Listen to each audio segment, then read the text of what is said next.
আসসালামু আলাইকুম ভিউয়ার্স, এই আজকে আমরা রান্না করবো মুরগির মাংস।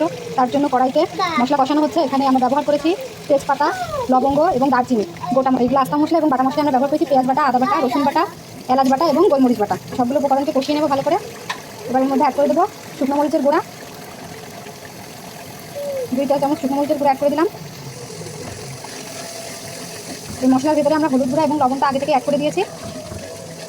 সবগুলো উপকরণকে খুব ভালোভাবে কষিয়ে নেব।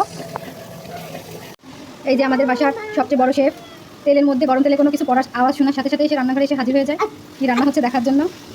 এই যে আমাদের মশলাটা খুব ভালোভাবে কষানো হয়ে গেছে। এবার এর মধ্যে অ্যাড করে দিলাম পিস পিস করে কেটে রাখা মুরগির মাংসগুলো। মুরগির মাংসগুলো মশলার সাথে একটু মাখিয়ে নেব।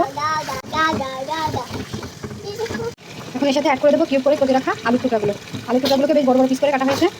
এবার সবগুলো উপকরণকে খুব ভালোভাবে কষিয়ে নেব। এই যে ভিউয়ার্স, এই পর্যায়ে আমরা অ্যাড করে দেবো ধনিয়া এবং জিরা গুঁড়া। এটা ভাজা গুঁড়া, এই জন্য এখন অ্যাড করলাম, আগে অ্যাড করিনি। এবার এই উপকরণগুলো দিয়ে আবার মাংসটাকে ভালোভাবে কষিয়ে নেব। এই যে ভিউয়ার্স, আমাদের মাংসটা ভালোভাবে কষানো হয়ে গেছে, এটা কালার দেখেন। এবার এখানে অ্যাড করে দেবো ঝোলের জন্য পানি।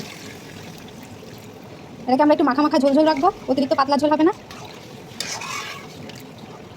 ঝোলের পানিটা অ্যাড করা হয়ে গেছে। এবার এটাকে ভালোভাবে ঝোলের পানির সাথে রান্না করে নেব। এই যে ভিউয়ার্স, আমাদের মুরগির মাংস রান্নাটা কমপ্লিট। কালারটা দেখুন কি দারুণ। ঝোলটা এই পর্যায়ে থাকবে, এর থেকে আর বেশি কমাবো না। আল্লাহ হাফেজ।